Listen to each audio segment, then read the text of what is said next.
Hello and welcome to SPMIS Academy. Today we'll analyze important newspaper articles of 2nd November 2024. Please note you can download the PDF version of today's newspaper analysis by clicking the link given in the comment section. This is the list of the topics that we'll be covering from today's newspaper.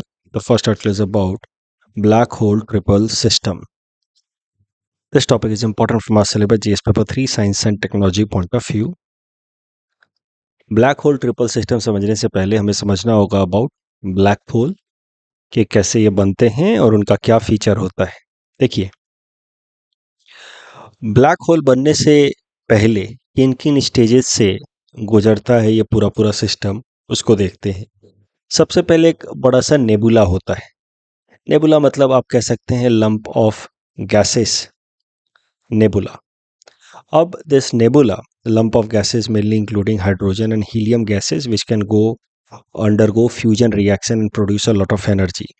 तो बहुत सारा lump of gases है, तो because of gravitational force they start attracting each other, they start shrinking down, और shrink करने के साथ ही फिर न्यूक्लियर रिएक्शन शुरू होता है, fusion nuclear reaction, and this leads to formation of star. अब ये स्टार कितना बड़ा है that will depend upon the volume of the nebula. So if the nebula was quite big, the star will also be quite big one, otherwise it will be a smaller one. So if it is a bigger star, तो वो अपने next stage में जब वो mature होगा तो उसको कहा जाएगा super giant star. Otherwise if it's a smaller one तो अपने नेक्स्ट स्टेज में वो कहा जाएगा रेड जाइंट स्टार। तो नेबुला यानी कि लंप ऑफ गैसेस अगर ज़्यादा होंगे तो बड़ा स्टार बनेगा, and that star when matures will become supergiant, and if it's a smaller lump of gases, then the star when it matures it will become red giant.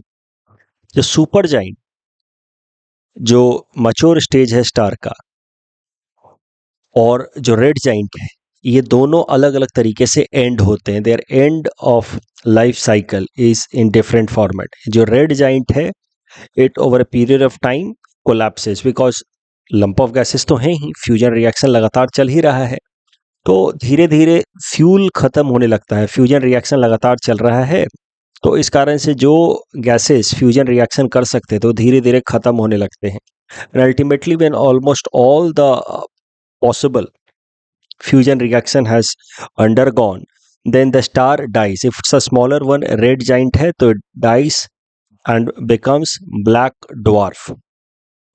वहीं if bigger star तो it will convert into a super giant, और जब ये लगातार collapse होता रहेगा because of gravitational पुल, तो fusion reaction भी काफ़ी विगरस तरीके से चलता रहेगा, and because of that vigorous fusion reaction going on, the super giant will suddenly explode, और जो एक्सप्लोजन होता है उसको कहा जाता है सुपर नोवा। उस एक्सप्लोजन के बाद लगभग सारा का सारा फ्यूजन रिएक्शन हो चुका होता है, and then the death phase, last stage of this super giant also begins, and then the super giant में either end up into a neutron star या black hole depending upon the size. तो if it's moderately big यानी कि red giant से तो बड़ा है but इतना भी बड़ा नहीं है, तो it will ultimately and like a neutron star. But if it's very big, then after supernova यानी कि explosion, it will end like a black hole. Black hole मतलब a massive nebula होगा, which will turn into a supergiant and then a super explosion in the form of supernova, ultimately dying as black hole. तो black hole जो है वो attain होने के बावजूद भी इतना मैसिव मटेरियल बच जाता है कि because of gravitational pull it keeps on shrinking, और ये इतना मैसिव मटेरियल होता है कि इसकी जो ग्रेविटेशनल पुल है वो इतनी स्ट्रांग हो जाती है कि एक लाइट भी इसके बगल से नहीं गुजर सकता, एक लाइट को भी अपने ग्रेविटेशनल पुल के कारण अपने तरफ अट्रैक्ट कर लेता है। जबकि न्यूट्रॉन स्टार ब्लैक होल की तुलना में छोटा होता है एंड ब्लैक डॉर्फ की तुलना में रिलेटिवली बिगर होता है। So how star dies after their death? They might attain or end up in three phases. If it's it's a small star, then it will end up as a black dwarf. It's a moderate one, then will end up as a neutron star. If it's a very big one, then it will end up as a black hole. But black hole या neutron star एक ही तरीके से या एक ही तरह के star से बनते हैं आफ्टर सुपरनोवा एक्सप्लोजन। तो एक बार पढ़ लेते हैं। न्यूट्रॉन स्टार और black hole are formed when massive star, a massive star known as super giant, explodes and run out of fuel and then start collapsing. ध्यान रहे कि explosion of a star is known as supernova. तो when a massive star explodes it is known as supernova, और उसके बाद जब ये collapse करना शुरू होते हैं तो it either leads to formation of neutron star या black hole. If the star is not very big, it collapses to form neutron star. If it is very big, it leads to formation of black hole. Neutron star is about 1.4 to 2 times that of mass of sun, while black hole is much more massive.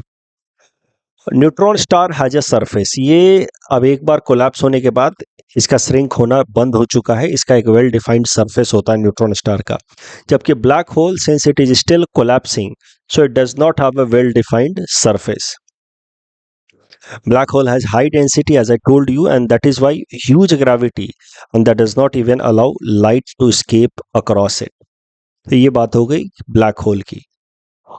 अब जरा समझते हैं black hole triple के बारे में। But black hole triple के बारे में समझने से पहले आप ये समझ लीजिए कि नॉर्मली जो भी ब्लैक होल होते हैं, these black holes are found in association with some other stars.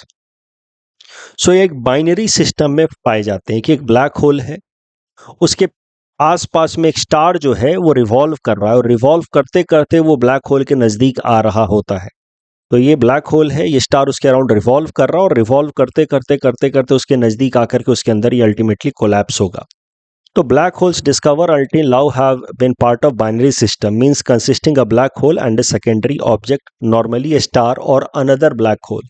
ये नॉर्मली अभी तक जिस तरह के ब्लैक होल्स मिले हैं वो ऐसे ही हैं, बाइनरी सिस्टम के। एक ब्लैक होल है and it is attached with another black hole या star, that means they are found in binary system. But हाल फिलहाल में साइंटिस्ट ने एक नए तरीके का ब्लैक होल फाइंड किया है, which is a kind of triple system, black hole triple, which has been found for the first time. ये ब्लैक होल ट्रिपल कैसा है कि इसमें ब्लैक होल तो एक है ही एट द कोर, उसके अलावा देयर आर 2 मोर ऑब्जेक्ट्स। तो black hole at the centre and then 2 other objects, इनको कहा गया black hole triple. And this configuration is unique, as I told you, क्योंकि जनरली जो ब्लैक होल्स पाए जाते हैं वो बाइनरी सिस्टम में पाए जाते हैं, one black hole and other companion star या अदर ऑब्जेक्ट। तो ब्लैक होल ट्रिपल पाया गया है रिसेंटली, और ये जो ब्लैक होल ट्रिपल है, इसके सेंटर में जो ब्लैक होल है इसका नाम है V404 Cygni. So the system features one of the oldest known black hole at the center. उस ब्लैक होल का नाम है V404 Cygni, and this is 9 times bigger than sun in our solar system. और इसके around एक छोटा सा star जो है वो स्पाइरल कर रहा है, which is very close to it and which is about to get consumed by this black hole. तो ये ब्लैक होल ट्रिपल में जो सेंटर पे ब्लैक होल है V404 Cygni, उसके अराउंड एक स्मॉल स्टार रिवॉल्व कर रहा है and which is about to collapse into this black hole, जबकि एक relatively bigger star is at some far distance from it. अगर ये पूरा का पूरा ब्लैक होल ट्रिपल सिस्टम देखा जाए तो they are about 8000 light years away from the earth. Light year distance का यूनिट है, it is the distance that is covered by light over a period of 1 year. तो 1 light year is usually 9.5 trillion kilometer. Black hole triple हाल फिलहाल में discover किया है scientist ने। ये डिस्कवरी इंपॉर्टेंट क्यों है?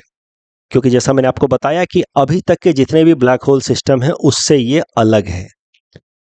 साइंटिस्ट का मानना है कि ये जो V404 Cygni ब्लैक होल है और इसके साथ जो 2 स्टार्स हैं, they have not been created as a result of supernova. तो ये जो ब्लैक होल ट्रिपल सिस्टम है ये बनने के पीछे सुपरनोवा नहीं, इसका पहला या इसका प्रीवियस स्टेज सुपरनोवा नहीं है। नॉर्मली ब्लैक होल बनते हैं उसके पहले क्या होता है, सुपरनोवा यानी कि एक्सप्लोजन। बट साइंटिस्ट का मानना है कि ये जो ब्लैक होल ट्रिपल सिस्टम है, this is not the outcome of A supernova, यानी कि एक्सप्लोजन का तो आउटकम नहीं है, क्योंकि जब एक्सप्लोजन होता है तो almost all stars are kicked away because of the explosion. Scientist का मानना है कि ये जो ब्लैक होल ट्रिपल बना है, it has been result of slow collapse of a star into its own. It has been formed through a process known as direct collapse rather than first explosion and then creation of black hole. This black hole triple system is a result of direct collapse where the star has started to collapse on its own because of its fuel getting exhausted. इसका fuel यानी कि inner जो उसके hydrogen helium gases वो खत्म होने लगे, और इस कारण से ये सुपर ये ब्लैक होल ट्रिपल बना है। तो नॉर्मली ब्लैक होल सिस्टम बनता है after explosion supernova, but supernova explosion के बाद ज़्यादातर जो ब्लैक होल के अराउंड के स्टार्स हैं वो they run away, they are thrown away from the black hole. लेकिन इस केस में चूंकि ये ब्लैक होल ट्रिपल है, दो स्टार इसके अराउंड पाए जा रहे हैं, इस कारण से साइंटिस्ट का मानना है कि they must not have been created as a result of supernova explosion, they must have been created as a result of direct collapse. कि फ्यूल खत्म हो गया, धीरे धीरे स्टार कोलैप्स करने लगा and it collapsed into a black hole at the centre, जिसका नाम है V404 सिग्नी, और आसपास में दो स्टार्स अभी भी रह गए हैं leading to black hole triple. इस तरीके के कॉन्फ़िगरेशन को साइंटिस्ट ने नाम दिया है फेल्ड सुपरनोवा। जहां पे एक्सप्लोजन हो ही नहीं पाया तो उसको कहा गया फेल्ड सुपरनोवा। अब साइंटिस्ट का मानना है कि जितने भी हमें ब्लैक होल सिस्टम अभी तक मिले हैं वो सब तो बाइनरी सिस्टम थे, बट साइंटिस्ट का मानना है कि नॉट नेसेसरीली वो हमेशा ही बाइनरी ही रहे होंगे। हो सकता है वो पहले ब्लैक होल ट्रिपल भी रहे हों और a period of time they might have been reduced to black hole binary system. क्योंकि इस केस में भी ये जो ब्लैक होल ट्रिपल अभी हमने डिटेक्ट किया है उसमें भी एक जो क्लोज वाला स्टार है, after few years it is expected to completely collapse into the black hole and then from black hole triple it will also convert into binary system। तो अभी तक जितने भी हमने ब्लैक होल देखे हैं जो अभी बाइनरी सिस्टम में थे, हो सकता है पहले वो ब्लैक होल ट्रिपल सिस्टम में हुए, यानी कि हो सकता है कि अभी से पहले भी कई सारे जो ब्लैक होल सिस्टम्स हमने डिस्कवर किए हैं, they might have been created as a result of failed supernova rather than a supernova that is explosion of stars. I hope आपको ये डिस्कशन समझ आया है। इस टॉपिक के बेसिस पे प्रीलिम्स प्रैक्टिस क्वेश्चन हमने आपको दिया है। Please attempt this question and submit the answer in the comment section. The next article is about methane diplomacy, that is going to be very important at upcoming United Nations Framework Convention of Climate Change Conference of Party number 29 that is to be held at Baku, Azerbaijan. This topic is important from our syllabus GS paper 3 environment point of view. देखिए, इस article को समझने से पहले हमें global warming potential के बारे में समझना होगा। ग्लोबल वार्मिंग पोटेंशियल ये किसी भी ग्रीन हाउस गैस का ग्लोबल वार्मिंग करने में कितना पावर है या इफेक्ट है उसको मेजर किया जाता है with help of this concept global warming potential, and this measurement is done with respect to the ability of carbon dioxide। यानी कि सरल भाषा में कहें तो कार्बन डाइऑक्साइड जितना ग्लोबल वार्मिंग कर सकता है उसके तुलना में बाकी जो ग्रीन हाउस गैसेस हैं वो कितना गुना ग्लोबल वार्मिंग कर सकते हैं, इसी को कहा जाता है global warming potential. Global warming potential जो है नॉर्मली 20 ईयर्स में या 100 ईयर्स में निकाला जाता है, यानी कि एक particular concentration of carbon dioxide को 20 साल तक एटमॉस्फेयर में छोड़ दिया गया, या एक पर्टिकुलर कंसंट्रेशन ऑफ मीथेन को 20 साल तक एटमॉस्फेयर में छोड़ दिया गया। ध्यान दें, मैं फिर से कह रहा हूं कि ग्लोबल वार्मिंग पोटेंशियल अलग अलग ग्रीन हाउस गैसेस का कितना पावर है towards contribution to green global warming with respect to carbon dioxide. तो कार्बन डाइऑक्साइड की तुलना में अलग अलग ग्रीन हाउस गैसेस कितना वार्मिंग कर सकते हैं, ये मेजर किया जाता है with help of this term global warming potential. इसमें क्या किया जाता है, जनरली 20 साल में same concentration of carbon dioxide और उतना ही कार्बन कंसंट्रेशन ऑफ मीथेन या बाकी ग्रीन हाउस गैसेस जैसे नाइट्रस ऑक्साइड या फ्लोरिनेटेड ऑक्साइड, इन सबका सेम कंसंट्रेशन को 20 साल में एटमॉस्फेयर में देखा जाता है कि वो कितना ग्लोबल वार्मिंग कर रहे हैं, उसके बेसिस पे ग्लोबल वार्मिंग पोटेंशियल निकाला जाता है। तो कार्बन डाइऑक्साइड के तुलना में मीथेन जो है वो 25 गुना ज़्यादा हीट ट्रैप कर सकता है if the same concentration of methane gas as to that of carbon dioxide is kept in the atmosphere for about 20 years. वैसे ही कार्बन डाइऑक्साइड की तुलना में नाइट्रस ऑक्साइड 300 गुना ज्यादा ग्लोबल वार्मिंग कर सकता है। कार्बन डाइऑक्साइड की तुलना में fluorinated gases 1000 to 10,000 times global warming कर सकते हैं if the same concentration of gas is kept in the atmosphere for 20 years. तो इसका मतलब ये है कि कार्बन डाइऑक्साइड की तुलना में मीथेन, नाइट्रस ऑक्साइड या fluorinated gases they are much more potent या पावरफुल ग्रीन हाउस गैसेस।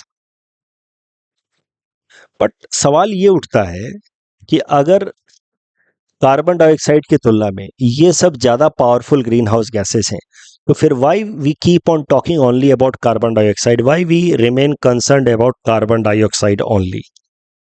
तो इसमें जो सबसे बड़ा फैक्टर आ जाता है वो आता है residence time of carbon dioxide in the atmosphere. यानी कि सरल भाषा में कहें तो कार्बन डाइऑक्साइड एटमॉस्फेयर में कितने टाइम तक खुद रह सकता है as compare to other gases. और भले कार्बन डाइऑक्साइड की वार्मिंग पोटेंशियल कम है, बट एक बार जब कार्बन डाइऑक्साइड रिलीज हो जाता है तो एटमॉस्फेयर में काफी लंबे समय तक रहता है। For example carbon dioxide stage in the atmosphere for about 100 to 1000 of years, जबकि methane remains in the atmosphere only for 12 years. तो इस कारण से ओवरऑल भले कार्बन डाइऑक्साइड की वार्मिंग पोटेंशियल कम है, बट चूंकि वो लंबे समय तक एटमॉस्फेयर में रहता है, इसलिए थोड़ा सा भी अगर हमने कार्बन डाइऑक्साइड रिलीज किया तो उसकी कंसंट्रेशन काफी लंबे समय तक एटमॉस्फेयर में बढ़ी रहेगी। और global warming potential carbon dioxide का कम है, बट ओवरऑल उसकी कंसंट्रेशन एटमॉस्फेयर में ज्यादा है क्योंकि वो लंबे समय तक एटमॉस्फेयर में रहता है। इसलिए overall contribution towards global warming because of carbon dioxide is highest. तो ग्लोबल वार्मिंग के तरफ जो अलग अलग ग्रीन हाउस गैसेस का कंट्रीब्यूशन, उसमें कार्बन डाइऑक्साइड का कंट्रीब्यूशन हाईएस्ट है, followed by methane and then nitrous oxide. क्योंकि सीधी सी बात है, मैं बस आपको समझाने के लिए कह रहा हूं कि मान लीजिए कि एक जहरीला सांप है, लेकिन उसके जहर का बस एक ड्रॉप आपने लिया। उससे कम जहरीला सांप है, लेकिन उसके जहर का आपने 100 ड्रॉप ले लिया। समझाने के लिए मैं बस कह रहा हूं। तो जो दूसरा केस है जिसमें कम जहरीला सांप था लेकिन उसके 100 ड्रॉप आपने कंज्यूम कर लिए, तो फिर सेकेंड केस में डैमेज के चांसेस ज़्यादा हैं क्योंकि कंसंट्रेशन या overall volume was more. Similarly यहाँ पे कैसा है कि कार्बन डाइऑक्साइड कम ग्लोबल वार्मिंग करता है एज कंपेयर टू मीथेन या नाइट्रस ऑक्साइड या फ्लोरिनेटेड गैसेस, लेकिन एक बार जब कार्बन डाइऑक्साइड एटमॉस्फेयर में रिलीज हो जाता है तो it remains in the atmosphere for a very long period of time, and that is why overall concentration of carbon dioxide in the atmosphere is quite high. So despite lower global warming potential, the contribution of carbon dioxide towards global warming is quite high. So that is the main reason why we are so much concerned about emission of carbon dioxide as a greenhouse gas despite low global warming potential. उसके अलावा overall अगर volume wise देखा जाए तो volume wise भी carbon dioxide जो है उसका इमिशन ज़्यादा होता है because there are many sources, burning of fossil fuel, deforestation, industrial activities through which carbon dioxide is released. और कार्बन डाइऑक्साइड के कारण फिर acid rain in the form of carbonic acid H2CO3 वगैरह होता है, तो उससे ओशन की एसिडिटी बढ़ जाती है, प्लांट ग्रोथ को नेगेटिव इम्पैक्ट होता है। इसलिए कार्बन डाइऑक्साइड को स्टेबल करना is one of the prime goal in order to maintain overall climate stability. तो अभी ये जो आर्टिकल है टॉक्स अबाउट मीथेन, कि ठीक है कार्बन डाइऑक्साइड पे तो हम फोकस करते ही हैं जब, लेकिन कार्बन डाइऑक्साइड की तुलना में मीथेन का ग्लोबल वार्मिंग पोटेंशियल काफ़ी ज़्यादा है और हाल फिलहाल में अब मीथेन का जो इमिशन रेट है वो भी बढ़ रहा है। सो नेक्स्ट ग्लोबल वार्मिंग का जो मेजर कंट्रीब्यूशन आ रहा है that is coming from this green house gas methane. So we must talk about methane also. Methane एक ग्रीन हाउस गैस है, जैसा कि मैंने आपको बताया, it is mainly comprising of CH4 that is natural gas. Methane के अगर emission के सोर्सेज देखें तो उसमें से ज़्यादातर सोर्सेज जो हैं वो एंथ्रोपोजेनिक हैं, यानी कि ह्यूमन रिलेटेड फैक्टर हैं। और एंथ्रोपोजेनिक में भी सबसे बड़ा जो मीथेन रिलीज का सोर्स है वो है agricultural activities. Agriculture and life stock rearing, ये दो जो मेन एक्टिविटीज़ हैं ये मीथेन गैस इमिशन करते हैं। एग्रीकल्चर में जैसे राइस की खेती जब होती है तो उसमें वाटर लॉगिंग कराया जाता है, तो उस वाटर लॉगिंग में बिलो द वाटर लेवल कुछ बैक्टीरियाज होते हैं जो एनएरोबिक कंडीशंस में, यानी कि एब्सेंस ऑफ ऑक्सीजन के कंडीशन में वो जो रेस्पिरेशन करते हैं, दे रिलीज मीथेन गैस। तो राइस या paddy field when it is waterlogged so it becomes one of the important source of releasing of methane gas in the atmosphere। उसके अलावा जो लाइव स्टॉक होते हैं कई सारे, उनके डाइजेशन प्रोसेस के दौरान उनके स्टमक में एक आप कह सकते हैं बायोलॉजिकल रिएक्शंस चलता रहता है, इसको कहते हैं इंटेरिक फर्मेंटेशन। इंटेरिक फर्मेंटेशन के दौरान जब वो कई सारा स्टार्च रिलेटेड कंटेंट ग्रैब करते हैं, सो उनके स्टमक में डाइजेशन प्रोसेस, रूमेन जिसको कहते हैं, digestion of food with the help of micro organism in the stomach compartment, उस रूमेन प्रोसेस में बहुत सारा मीथेन गैस रिलीज होता है by the live stock, either in the form of belching या फ्लैटुलेंस, उससे भी काफ़ी सारा मीथेन रिलीज होता है। तो CO2 के अलावा the next focus on the green house gas should be on methane, क्योंकि उसका ग्लोबल वार्मिंग पोटेंशियल ज़्यादा है और मीथेन हाल फिलहाल में उसका इमिशन रेट भी बढ़ता जा रहा है। और मीथेन का जो मेन सोर्स है इमिशन का वो है एग्रीकल्चरल एक्टिविटीज। एग्रीकल्चर में paddy cultivation and enteric fermentation inside the live stock stomach. उसके अलावा जो वेस्टेज हैं, एग्रीकल्चरल वेस्ट हैं, उनका भी जो डिकम्पोजिशन प्रोसेस होता है उसमें मीथेन रिलीज होता है। और इसी कारण से इस आर्टिकल में सजेस्ट किया गया है कि आने वाला जो कॉन्फ्रेंस ऑफ पार्टी है united nation framework convention of climate change का, जो होने वाला है from 11th to 22nd November at Baku in Azerbaijan, वहाँ पे the world countries must come together and focus on methane release curbing also apart from curbing CO2 emission। The article also suggests कि India should seek this, or India should look forward towards COP29 as an opportunity to seek international assistance for strengthening its methane reduction technique। तो भारत को भी सामने आना चाहिए, दुनिया के देशों के साथ मिल करके ऐसे तरीके निकालने चाहिए जिससे मीथेन गैस इमिशन कम हो, क्योंकि भारत के अंदर एग्रीकल्चरल एक्टिविटीज़ के कारण बहुत सारा मीथेन गैस रिलीज होता है। तो एग्रीकल्चरल एक्टिविटीज़ में एक तो हो गया मान लीजिए एंटेरिक फर्मेंटेशन, दूसरा पैडी कल्टीवेशन, तीसरा solid waste management. Solid waste management is also one of the bigger reason, अगर उसको ठीक तरीके से मैनेज ना किया जाए तो bigger reason behind emission of methane gas which contributes to global warming. तो अगर उसको ठीक तरीके से मैनेज किया जाए तो डबल फायदा है, एक तो ग्लोबल वार्मिंग से बचा जा सकता है, मीथेन गैस के इमिशन से बचा जा सकता है, और उस मीथेन गैस को अगर हमने ठीक से मैनेज किया तो उस मीथेन गैस को हम लोग एब्जॉर्ब करके बायोगैस की तरह इस्तेमाल कर सकते हैं, which can be used for heating purpose या एनर्जी प्रोडक्शन। तो इसी कारण से सॉलिड वेस्ट मैनेजमेंट को ध्यान में रखते हुए, ताकि मीथेन गैस रिलीज ना हो, ग्लोबल वार्मिंग से भी बचा जाए और एनर्जी का सही उपयोग हो, मीथेन को हम लोग कैप्चर करें, नेचुरल गैस का हम इस्तेमाल करें एज कॉम्प्रेस्ड बायोगैस। इसके लिए कई सारे स्टेप्स लिए गए हैं, जैसे हाल फिलहाल में मैंने आपको न्यूज़पेपर एनालिसिस में कराया कि असम सरकार इस एक अग्रीमेंट लेकर के आई है रिलायंस एनर्जी के साथ in order to setup biogas plant infrastructure across the state. Swachh Bharat mission urban component 2.0 में फोकस है ऑन वेस्ट मैनेजमेंट, ताकि मीथेन गैस के इमिशन को कर्ब किया जा सके। National mission on sustainable agriculture भी एक इम्पॉर्टेंट स्कीम है भारत सरकार की in this direction. Gobardhan scheme, इसके अंतर्गत रूरल एरियाज में जो भी कैटल वेस्ट्स हैं उनको यूटिलाइज किया जाएगा, उनको बायो डाइजेस्टर प्लांट्स में डाला जाएगा, ताकि वहाँ से मीथेन गैस को एक्सट्रैक्ट करके यूज किया जाए for energy production as well as heating purposes. तो गोवर्धन स्कीम रूरल एरियाज में कैटल वेस्ट को कन्वर्ट करेगा एनर्जी में methane gas rather than allowing it to release into the atmosphere. उसके अलावा गोवर्धन स्कीम के अंतर्गत मीथेन के अलावा जो एग्रीकल्चरल वेस्ट रह जाएगा एज ए रेसिड्यू, उसको इस्तेमाल किया जाएगा एज ए केमिकल फर्टिलाइजर।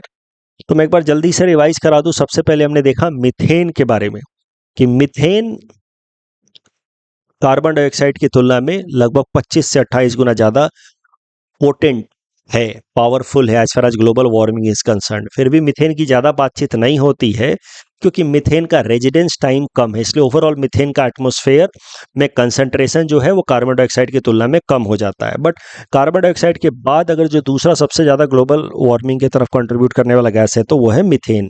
और मीथेन में जो मेन सोर्स मीथेन रिलीज का होता है वो होता है agriculture and live stock rearing.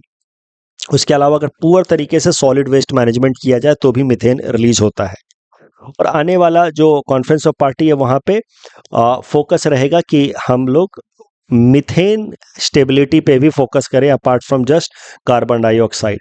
और भारत सरकार ने ऑलरेडी कई सारे इनिशिएटिव्स लिए हैं, जिससे भारत सरकार, आसाम सरकार ने भी, जिससे मीथेन गैस को rather than allowing it to get release in the atmosphere, उसको कैप्चर किया जाए और यूज किया जाए for energy production as well as for cooking purpose as well as heating purpose. इस डिस्कशन के बेसिस पे प्रीलिम्स प्रैक्टिस क्वेश्चन हमने आपको दे रखा है। Please attempt this question and submit the answer in the comment section. ये discussion के बेसिस पे मेंस क्वेश्चन ऐसा आपसे पूछा जा सकता है। मैंने हिंट्स भी लिख करके दिया हुआ है आपको on the basis of the idea that I have shared in this discussion. इसके बेसिस पे हिंट्स बनाया हुआ है, तो आप इस क्वेश्चन को पढ़ें और खुद अटेम्प्ट करने की कोशिश करें। The next is about GST collection. This topic is important from our syllabus GS paper 3 Indian economy point of view. देखिए, कभी कभार ट्रेंड रिलेटेड, इंडियन इकोनॉमी के ट्रेंड रिलेटेड सवाल पूछ ले जाते हैं प्रीलिम्स में। तो आने वाले यूपीएससी रेपी से प्रीलिम्स में ऐसा ट्रेंड रिलेटेड प्रश्न पूछा जा सकता है। तो जीएसटी कलेक्शन, जो इनडायरेक्ट टैक्स का सबसे बड़ा कंपोनेंट है जीएसटी, उसका कलेक्शन जो है वो अक्टूबर 2024 में 1,87,000 करोड़ 1,87,000 करोड़ हो गया, which is second highest monthly collection on record. Highest GST collection was registered in the month of April 2024 this year only, that was 2.1 lakh crore. But फिर भी मैटर ऑफ कंसर्न ये है कि जो भारत सरकार ने अपने बजट एस्टीमेट में कहा था फॉर द फाइनेंशियल ईयर 2024-25 कि जितना जीएसटी कलेक्ट करेंगे उससे 11% जो हमने टारगेट अपने लिए रखा था कि पिछले साल की तुलना में 11% ज़्यादा हम कलेक्ट करेंगे, वो टारगेट से अभी हम काफ़ी पीछे चल रहे हैं। That is a matter of concern. तो GST collection in the month of October has peaked, but it is yet the second highest, and most importantly the government of India's target to increase GST collection by 11% with respect to last year is not being achieved as per the trend so far. इस discussion के basis पे ऐसा prelims में आपसे प्रश्न पूछा जा सकता है। Please attempt this question and submit the answer in the comment section. The next article is about Matri Pitri Vandana scheme. This topic is important for my syllabus GS paper 5 Assam issues point of view. Matri Pitri Vandana scheme Assam सरकार की बड़ी unique scheme है, जिसको लेकर के आया गया है ताकि जो स्टेट गवर्नमेंट के एम्प्लॉयज हैं उनको टाइम दिया जाए, 2 दिन की छुट्टी दी जाए ताकि वो अपने पेरेंट्स के साथ समय बिताएं। तो पेरेंटल रिस्पेक्ट को एक्सप्रेस करने के लिए और कल्चरल ऑब्जर्वेंस को बढ़ाने के लिए ये 2 दिन का स्पेशल कैजुअल लीव दिया जा रहा है। पहले से दिया जाता रहा है, हर साल देती है असम सरकार, ताकि पेरेंट्स को रिस्पेक्ट दे पाए state government employees. So this day is dedicated to honouring the parents. इस साल मातृ पितृ वंदना स्कीम के लिए छुट्टी स्टेट गवर्नमेंट एम्प्लॉयज को 6 and 8 नवंबर को दी जाएगी। That can be combined with other holidays like Chhath Puja and Saturday Sunday की छुट्टियां। तो current news is not important कि इस साल छुट्टी कब मिलेगी, बट मातृ पितृ वंदना स्कीम आप अलग अलग जगहों पे, एसए में, एथिक्स में, इंडियन सोसाइटी में आप इस्तेमाल कर सकते हैं।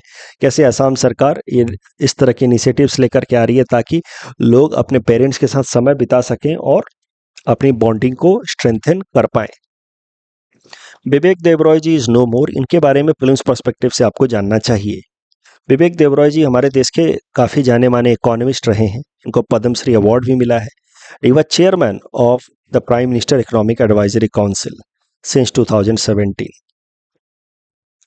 ही was also a member of NITI Aayog and he has played a very important role in replacing planning commission with NITI Aayog. Vivek Debroy ji का इंटरेस्ट जो apart from economics Indian scriptures में भी था। उन्होंने भगवत गीता, वेदास, रामायण और महाभारत को इंग्लिश में ट्रांसलेट भी किया है। And he is known for his theoretical and empirical work on Indian economy. कल जो हमने आपको प्रैक्टिस क्वेश्चन दिया था, इसमें पहला स्टेटमेंट बस गलत है, बाकी तीनों स्टेटमेंट सही हैं। यहाँ तो दोनों स्टेटमेंट सही है। That's all from our side for today. Thanks for watching.